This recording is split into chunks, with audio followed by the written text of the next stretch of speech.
So we're talking about 1 Thessalonians. We're trying to understand the background, who the book was written to, why it was written to them, what they were going through, why Paul didn't stay there.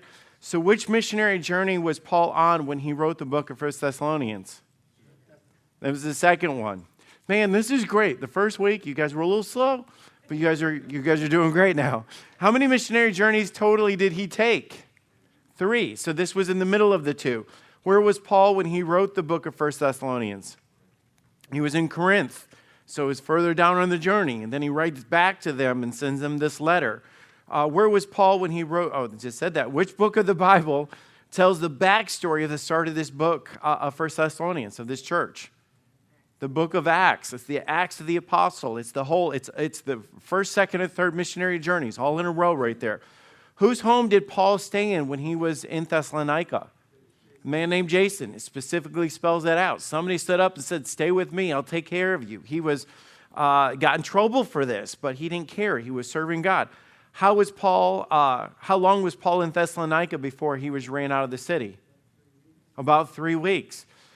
That is really the main point of this story. The whole point of Thessalonians is the fact that he wasn't there long enough to establish disciples. He wasn't there long enough to establish churches. That's why he's writing this letter. You'll see that all through the writings tonight as we get into this. Where did Paul go after he left Thessalonica? He went to Berea, next city over. What happened when he got to Berea? People followed him. They went in the city. They found all these people to stir them up. They rise up against him. They go after him. They chase him out of the city again. When he left there, how did he travel? He traveled by boat. They literally stuck him in a boat and said, "You've got to go." Like, "I'll just go by land." He goes, No, you've got to go. You've got to get out of here. Just proves the satanic opposition that was going on. So who did Paul send back to the church of Thessalonica to check on them? It was Timothy and who? Silas. Timothy and Silas. What was the condition of the church when they got there and reported back to them? What did they find? Were they falling apart? What did they find? Do what? They were thriving. I mean, they were on fire for God. Their testimony was spreading. They were making disciples. Church was on fire.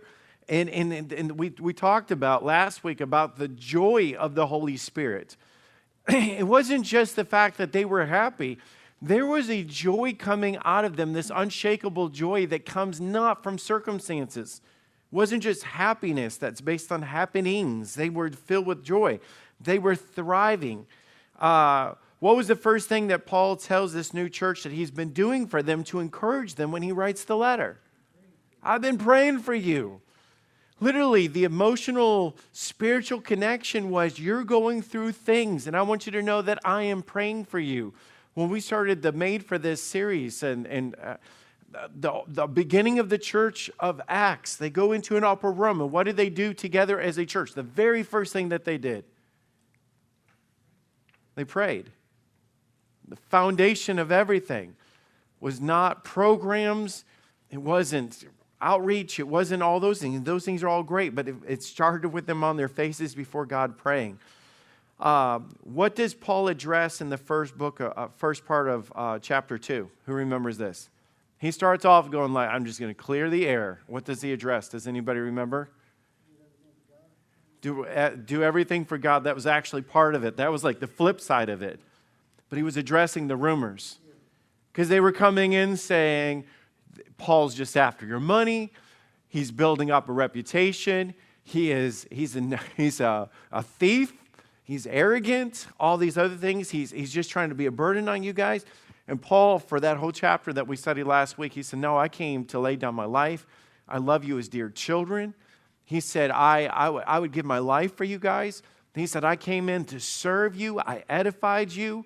You saw my faith." He's not bragging on himself, but he's saying, you guys know what you saw. How does Paul end each chapter to give them hope?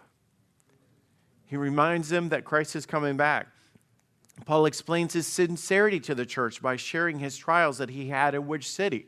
He said, "You know what I went through back in what? There was a jailer, an earthquake, Philippi." And he references, and they were like, he said, let me tell you, I should have quit. He said, I got arrested. I got beat. I was drug into that. But he said, the Lord came through. Why would I stop now? And he uses, and the whole point of that is sometimes the things you go through is just a buildup of a testimony for what you're going to go through next. So what relationship does Paul use to compare his love for them? A nurse that careth his children is a father that loves his children. He uses both illustrations of that in this passage. He was just talking about, this goes beyond, I am an evangelist and I came in to get your money. He says, no, I loved you as a father. Paul stepped in and helped these new believers in what two ways in chapter 2? It was labor and travail. It was literally, I labored with you. Literally, he says, I demonstrated my love. I served you. And we talked about serving one another and how the disciples did that. And people know you by the fact that you sacrificially give of yourself. But the travail, does anybody know the depth of that? It wasn't just the physical side of laboring. What was it? The emotional. It was the fact that you're going through things. He said, I bared your burdens. I prayed with you. I wept with you. And we talked about people that have backgrounds. And the woman at the well been married 5 times. You think she had issues. And it's like, oh, I would come see the man that told me everything that I did. Yeah, wait till she starts digging through her background. Wait till she starts trying to have a relationship. Wait till she gets in. It's like, man, I've been stabbed in the back 5 times. I've been neglected 5 times. People have baggage. They have emotional trauma that they've been through. According to Paul in chapter 2, what hindered them from returning to be with them in this church? Satan. He said, Satan has hindered me. He turns and says, this is spiritual, guys. He said, they could have said, well, all those guys that chased you down to Berea. He says, no. They were not the problem. And he gets into this again in chapter 3 that we're about to get into. Paul ends the chapter 2 by saying that this church is their glory and their joy. What does this mean? It says, you are my glory and my joy. His whole point was, he said, the reward that I have of serving God is seeing you following God. He said, you are. He said, let me tell you what keeps me going. And guys, that is the same thing with us. If we have an outreach and then the next week we see people being baptized, this coming Sunday, we have 4 people being baptized. It's like we love seeing people saved, baptized, and added to the church. That's what we do. And people want to be part of something alive. And Paul was just saying, he said, you saw what God was doing. I saw what God was doing in you. And he said, I'm fired up by saying this. So let's go into this chapter. So just overview. Chapter 2, he addressed doubts and rumors and how there was false claims being spread about him. Paul explains his sincerity. He talks about loving them as his own kids, that he would give his life for them, that he loved them in labor and travail. And we talked about serving and helping new believers is hard work. And if we're not seeing converts walking in the Spirit and walking in discipleship, it's because we don't understand that it takes hard work. As newborn babies, we studied this. They have to be spoon-fed. They have to be helped. They cry. They fall. They mess up. They don't understand. And I think for us, if we're going to be a church that truly grows and reach people, we have to be disciple-making people. It means that we step into their trials and the things that they're going through. So chapter 3 is Paul reaching back to this church, and he's acknowledging what they went through. And Paul left this church after preaching for 3 weeks. We've already reviewed this. He then went to Berea. They followed and stirred up. He leaves and goes to Athens. He sends Timothy and Silas and revisited them in this church of Thessalonica. Then we get to chapter 3 and verse 1, and this is what he says. Okay, he begins to like, hey, I'm just going to share my heart with you and let you know. He said, wherefore, when we could no longer forbear, we thought it good to be left at Athens alone. He begins to testify. He said, okay, you had these 2 guys come in. Timothy and Silas were there. He said, me, Timothy, and Silas were a team, traveling, preaching, discipling, establishing churches, answering questions, helping people grow in their faith. And he said, I got to the point where one day, he said, I couldn't forbear anymore. I don't know what that would mean. It literally means that he was built up to the point where he said, I couldn't take it anymore. You can imagine Paul busting into the room with the guys and saying, guys, It driving me crazy. We were only there in Thessalonica for 3 weeks. He said, do you think that they fell apart? Do you think they're thriving? He said, do you think they're struggling? Do you think they think that we betrayed them? That we ran out? Did they think that we're weak? And he said to you that I would be left alone. The whole idea is the fact that he cared about them so much. It's got to be a burden. I can tell you, when you love people, it weighs on you. You care about where they're at, what they're going through. And I mean, I'm just thinking, and I want this to be so practical, and just the idea of, well, there's Paul and there's these new converts and things. What would that look like for us? Okay, let's just take an idea of this. Okay, this coming Sunday, 4 people are being baptized. That means they're taking the next step of obedience in their faith. And I'm just going to ask you guys right now, this is Paul, Silas, and Timothy. Let's just lay it out for Fellowship Baptist Church. This is a Wednesday night Bible study. Do you think that they have it all figured out just because they get baptized? So the question is, who's going to come alongside of them when they get out of the water? And I'm just saying, talk about baptism and that next step to help establish them in their faith. Who's going to answer the questions when they say, I don't know if I pray right, and I don't pray in public, and I don't pray when we get into the circle, because I don't know who's going to answer that? Who's going to answer the question where I messed up and therefore I probably don't deserve to go to church anymore because I already got baptized and I told everybody from that I have made this profession of my faith, and now I'm struggling with the idea, does God still love me as much? Now, does God still love them? Who's going to tell them that? The point is, it's not just, oh, Paul, look at his sincerity, look how much he loved them. No, I'm talking about, look, what are we going to do? The whole point of Thessalonians is like, this is how you disciple. This is how you come along new Christians. This is what they're going through. This is what it takes. He said, I couldn't no longer forbear. I couldn't keep silent about this. It was bothering me so bad. And we sent them out to check on them. Paul had a burden, and I want you guys to get this for these new Christians. And he was expressing this burden. They need to know that they're loved. They need to know that you notice them, that you care about them, that you're reaching out. And sometimes when we do this, it's like, I'm so happy you got saved. Let me tell you this. If you ever need me, I mean this. If you ever need me, you come see me. That's not enough. Paul is running after them. Paul is pursuing them. And he shows this deep love that he has for them and that they have back for him. And so this is so important. They need to know that they are loved and valued and wanted. Verse 2, and I sent Timotheus, our brother and minister of God and fellow laborer in the gospel of Christ, to establish you and to comfort you concerning your faith. Again, this is what it takes.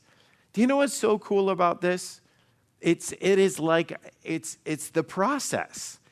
This is church growth right here. All in chapter 3, verse 2. It's all right there. Just stop for a minute. Okay, who was going to deliver this message? Was it Paul?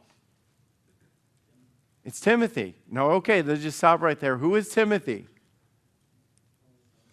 Paul's son in the faith. Okay, so we have a next generation Paul. Okay, that's what we have right now. And if you read Timothy, he talks about how I knew your mother and your mother Lois and your grandmother Lois, and how I saw you grow in your faith and things like this. So now you got to understand, Timothy is now investing in them the way that Paul invested in Timothy. And he establishes this. He said, our brother, he said, the one that is a minister of God and a fellow laborer in the gospel of Christ. It's not just so much that Paul is like doing this as a theory. He literally lays it out saying, what I did with him, now you go do with others. This is what discipleship is. It's a matter of I investing in them, now you go invest in others. This is how in the book of Acts we read about how they went from adding to the church to multiplying, when everybody realizes and understands that it's all our responsibility. And he does this. He said, a fellow laborer of the gospel goes back to what we studied before. He labored the way that Paul labored with him. Timothy was a disciple making disciple, and this is multiplication. But his mission was to set fast, or to establish you. Literally, this is talking about to strengthen them. That's what Paul told them, to lead them. This is what I'm talking about a minute ago, to answer their questions. So that's what we do. You cannot mentor somebody without spending time with them, and that's what Paul was sending them back to do, to answer the questions. I made announcements on Sunday, and I talked about praying for Israel and standing for Israel and the things that we talked about. Now, for most of you, that's not going to be any shock whatsoever, because when the Bible is so, from the Old Testament, it's all about Israel and the promise of the New Testament, everything that's going on. Nobody was like, why are we praying for Israel? I walk into a room, and I had somebody come up to me right afterwards and say, can I ask you a question? This is somebody I recently watched him get baptized. He said, so why do we pray for Israel? I mean, like, you elevated this one country above everybody else. That's what discipleship is. It's like, oh man, do you understand the Old Testament? Do you understand what the covenant that God made? Do you understand how that's going to be answered, and how God promised to be the king over Israel, and how God promised to come back and rule and reign, not as a suffering servant, but as the King of Kings? And he said, could we sit down and talk about it? Absolutely. Let's sit down and talk about it, because Christians have questions. That's what he was talking about. I need to establish you, literally, to confirm these things, or to strengthen you, or help you to be steadfast, but then also to comfort. Two words that he said that Timothy came to do was not only to establish them, but to comfort them. Now, this is more than, hey, you're going to be okay. It's not that kind of comfort, okay? This literally means to call near, to invite, to invoke. It means to exhort them or entreat them, or to pray with them. You can imagine the idea of just the illustration of that, to call near. And this is used in Hebrews 10:25. The same word is exhorting. So, would not forsake the assembling of ourselves together as the manner of some is, but exhorting one another, and so much more as you see the day approaching. So the idea of calling near for us as Christians, this is who we are, every single one of us. Not pastors, not just missionaries, but every person in here. When we are climbing and serving God, we're constantly reaching behind us, putting our hand out to grab onto the one behind us to pull them closer to Christ. That is what we do. It is not, I have arrived, or I've been saved longer than you have, or I got more titles, or I am a charter member, or I'm a long-term member. No. None of us ever arrived. It's not about any of that. It is a matter of every single one of us is to comfort one another, or to call near, or to pull closer to Jesus Christ. That's what we do. That's what Paul did with Timothy. That's what Timothy is doing with these believers. And this is done when we are with people and we say, how are you doing? Hey, can we pray together? This is how to pray. Do you have questions about God? Do you have questions about this? Or even, who's going to reach into their life and even ask them, what do you do for devotions? What are you studying right now? You say, that's none of my business. It's absolutely part of your business. What do you think when Paul said, Timothy was my own son in the faith? What does a father do with a kid? It's, how are you doing? How are you doing with school? Did you get your homework done? No kid says, well, that's none of your business, Father. It's like, it doesn't work that way. No, it is my business. I am your dad. And you've got to understand, it's the same thing with us as spiritual kids. Like, we step into their life and say, I didn't see you last week. Is everything okay? It's like, who are you? I'm somebody that deeply cares about you. I care about your walk with God. I care about where you're at.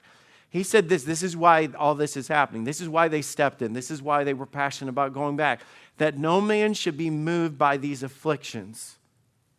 For yourselves know that we are appointed thereunto. This literally means, and this word doesn't occur anywhere else in Scripture, it literally means to wag or to be moved to and fro as a dog wags his tail.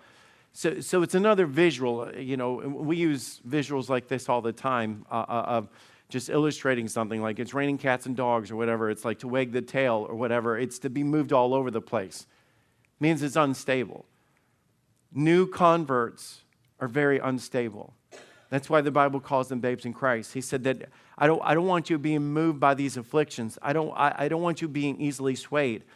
So you got to understand, when people first get saved, they still have their past lifestyle, their past friends, and their past habits. Nobody just walks away from those things. I think we stick our head in the sand and just think that that's the way that it goes. When I was youth pastor, I had this young man that accepted Christ, and he felt this call to preach. And he would do devotions in the teen class and stuff. I was so proud of him. And then he started slipping off. And I went in to him and I said, hey, it's been like 2 weeks. Where you been, buddy? And he goes, well, I started getting with my old friends again. And man, once I get sucked right into it.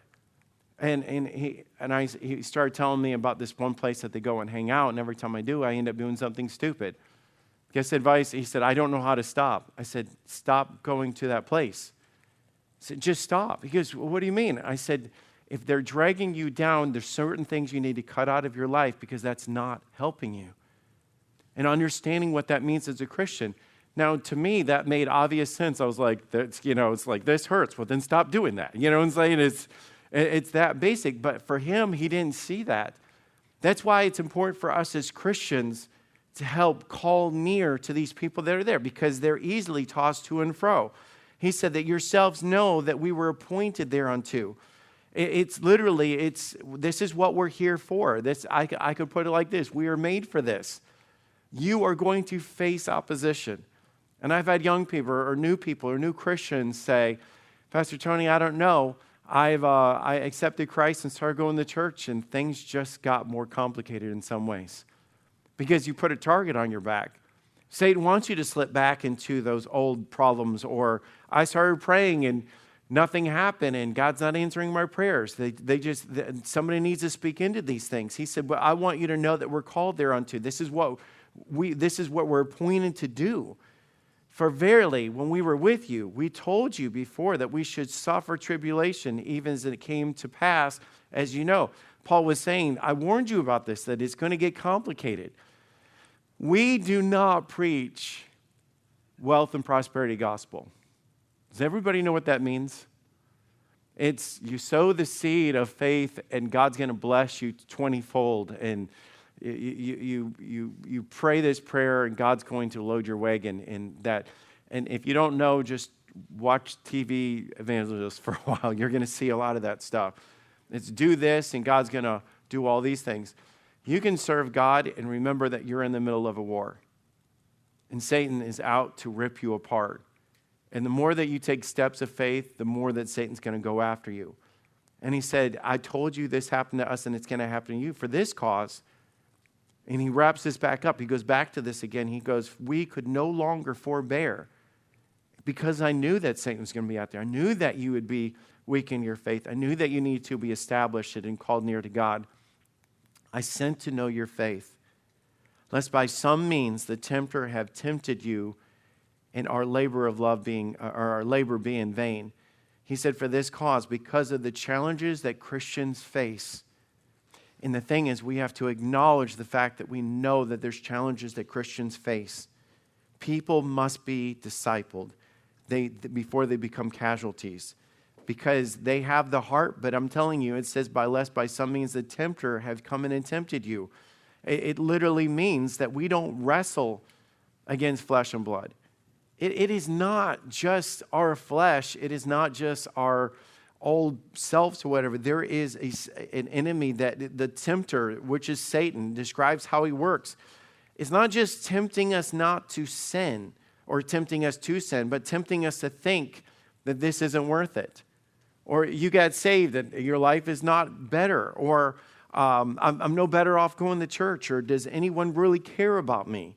The tempter goes after them to work in their hearts and minds. This is why we stand with them and stay with them. And we support them and guide them.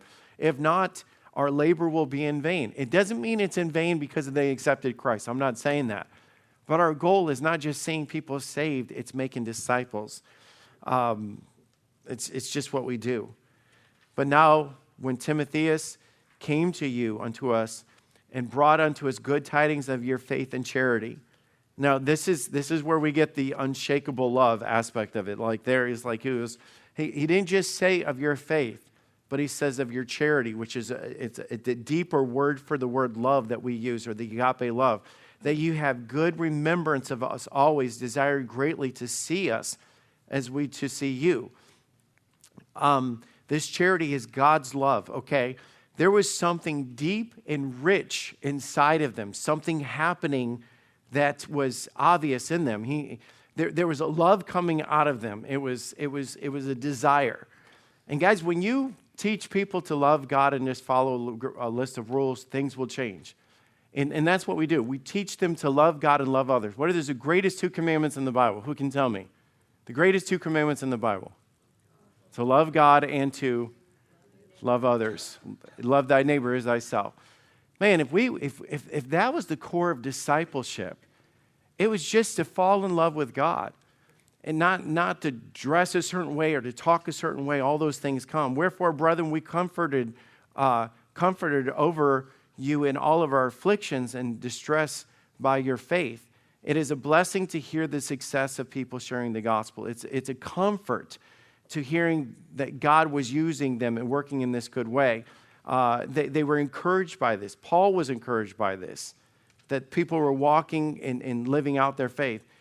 For now we live if you stand fast in the Lord. Now, it's not literally saying that we live. This was a phrase of saying now we can breathe. Okay, it's like literally, I can breathe now knowing that you're like this. I feel better knowing that you're established with this. So this gets powerful. And I want to kind of slow this down. When you see God work, it truly fires you up. And I want you guys to see that the joy that we get from being part of discipleship, I'm telling you, not the joy that we get just from cutting the church grass and the simple things like that. I'm talking about seeing lives transformed. It does something to us because we were made for this. And I know this is tying it into Sunday. He says, for what thanks can we render unto God again for you? For the joy wherewith we joy for your sakes before our God. Now, listen what he's saying. It wasn't just what God was doing in them. It was what God was doing in Paul and Silas and Timothy. The joy, this joy that he's talking about, that we joy within ourselves. I believe that a lot of Christians are missing out on the element of discipleship, of truly feeling fulfilled in life. There is something real that when you are called, and I'm not just saying this, you are literally made to invest in others. You're made to make a difference. And the fulfillment that you get when you are investing in others, I'll tell you what, I just walked through the teen class on my way over here, and all the leaders were standing there, and there's all these teens, and this is what they do at the end of the night, every single night. They sit them in a circle, they open their Bibles, they pray with them, they teach them how to pray, they ask them what they're going through. And my wife has said this. My wife is part of the tech team here, the creative team at the church. My wife is part of the worship team, part of the choir, and she's part of the teen room, teen department. And she said to me every single time, she said, Tony, if I had to choose one ministry, I would go back to the teen class, and that would be my one ministry. Above being on the stage, above being in the choir, above all these things. And not saying that she doesn't love those things. But she says investing in the girls that she has in her life group, in her small group, she says, bring me more joy than anything else that I do.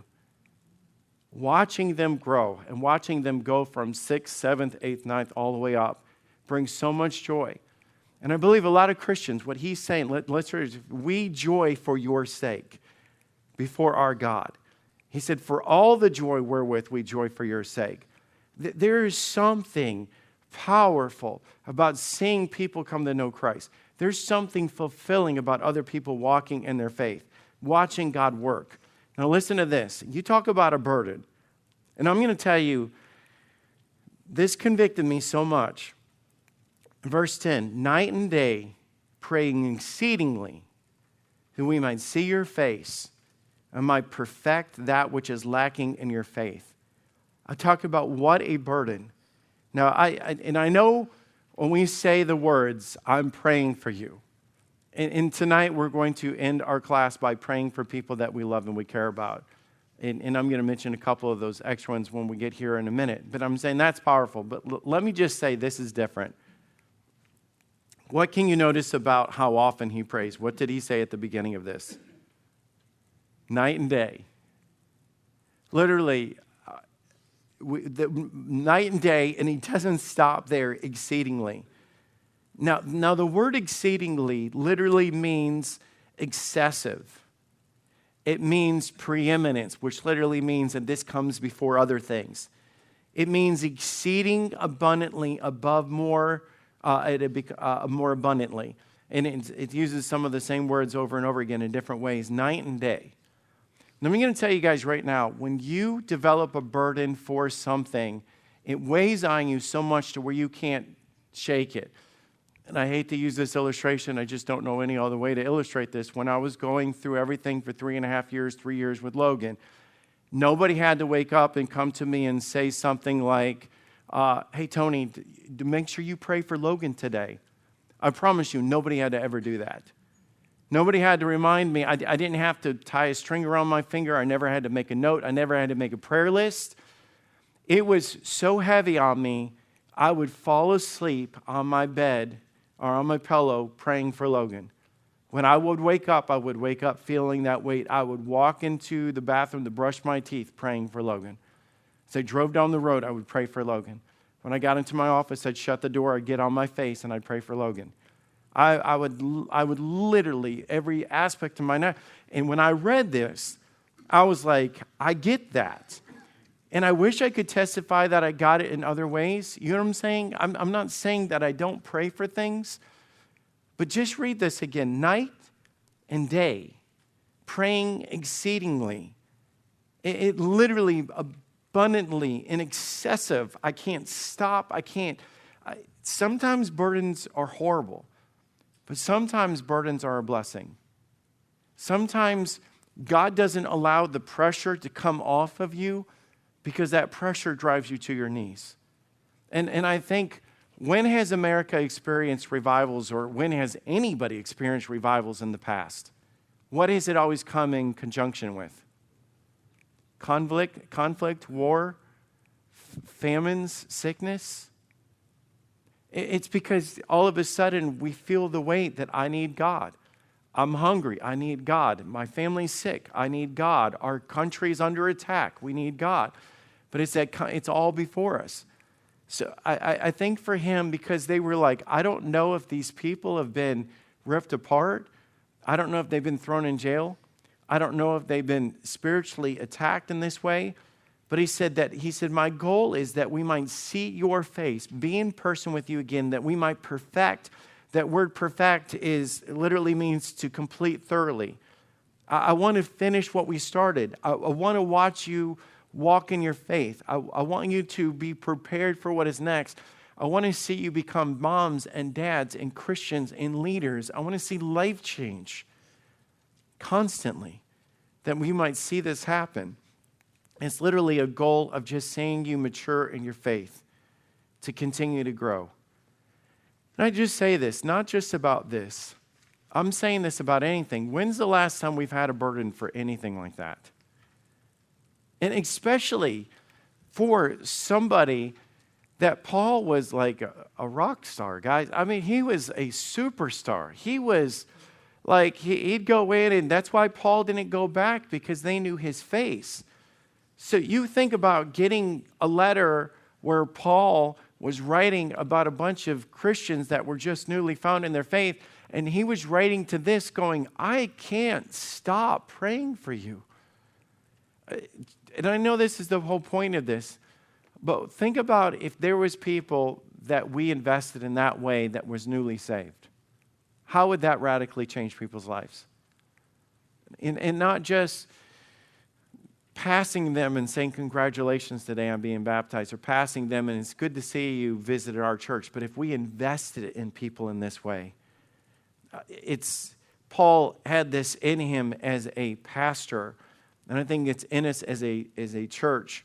And it says in Ephesians, and he gave some apostles and some prophets and some evangelists and some pastors and teachers for the perfecting of the saints. It's the same word.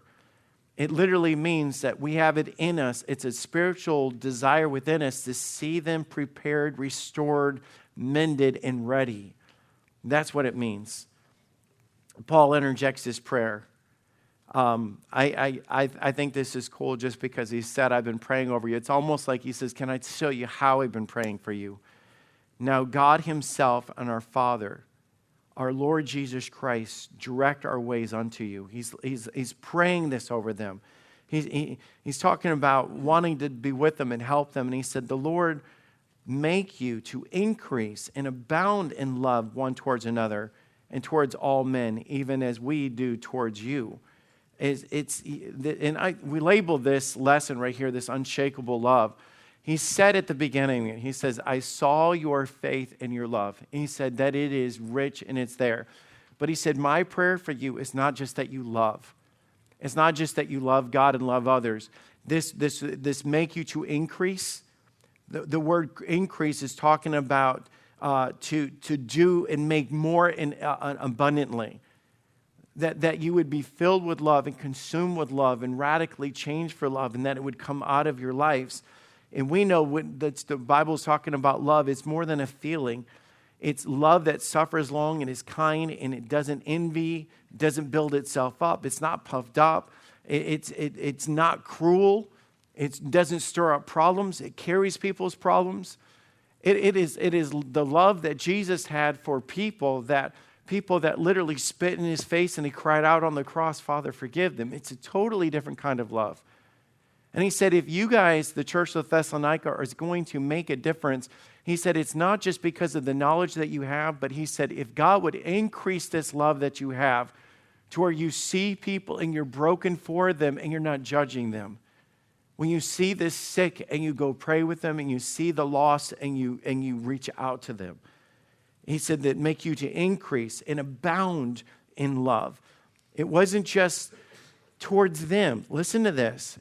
In love one towards another and towards all men, even as we do towards you. Now let me just ask you, what was the second thing that he said? That your love would increase and abound towards one another. But what was the second thing that he said in there? To the direction of their faith or the love that they would have. To all men. That it would literally be so full in you that it would overflow to the people around you. That people would experience the love of God, which, how many times did the Bible reference the love of God or the power of God in us? That is what makes us distinct in the world around us. It literally means to thrive or live off the overflow and not just get by. Let it be the DNA of us as Christians. Let it be contagious. You know, when you love people, they'll notice it. When you care for people, it stands out. Think about the instruction that God gave us in Romans. Be kindly affectionate one to another with brotherly love. In honor, preferring one another, or putting other people first, or dressing it in that way. Be kindly affectionate one to another with brotherly love. You talk about a brotherly love is a family love that shows patience and kindness in such a unique way towards all men. And this was his goal. He says at the end of this, to the end that he might establish your hearts unblameable in holiness of God before our Father at the coming of our Lord Jesus Christ with all the saints. He said, when you love God, you're naturally going to have a love for God and a hate for the things that are evil. And if you understand what the holiness of God is, it's literally being separated from sin. Now, this is a segue into next week's lesson because he begins to address the sins that are in there. Now, guys, I love this because he's discipling. He's building up these new Christians. And he is about to hit them pretty hard, even though we're separated. I love you guys. I'm proud of you for the way that you're living. I'm proud of your faith. I'm praying. Let me tell you my prayer. My prayer is that you will love each other, that you'll be built on it more and more, that you'll be established in the faith. And then he stops and he goes, listen, God's coming back. And he says, when he comes back, I hope he finds us living out the holiness of God. That's what he says, at the coming of our Lord with all his saints. But that God may establish your hearts unblameable in the holiness before God. Holiness is living a separated life from sin. Holiness is a matter that we don't accept everything that we lived in our lives before. Holiness means that you were saved out of darkness, but you live in light. If you want to study this, I put all these verses in your notes called out of darkness into his marvelous light. There is a drastic transition that takes place in your life. Holiness is being set apart from the world. Holiness means you live a life separated, that you live a life that reflects God. Holiness means being cleansed from the sins of this world. It doesn't mean that we're going to live perfect, but we strive to live right. And we have a conviction in our heart. That's what this established was. It was not just a matter of like, I'm going to make a list and I'm going to try to knock it out. It was literally, I'm going to do it out of conviction, literally mean a love for God. And then if you want to read ahead and you get into the next chapter, he begins to address sin. I'll tell you what I love about this, because you've got the love and then you've got the truth. And Paul doesn't just put it out there and say, I love you guys, but he also puts it out there and says, it's time to live differently. And that's what true discipleship does.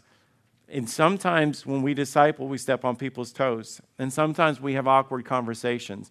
You want to hear some awkward conversations, just read the next chapter. And he begins to talk about godly instructions and walking in holiness of God. And you can get into this on yourself about how to please God. He says in the next verses that you would walk in a way that pleases the God. And he said you need to know what God has commanded for us, that you abstain from fleshly lust and fornication. And he begins to just bust all these things open and address it for what it is.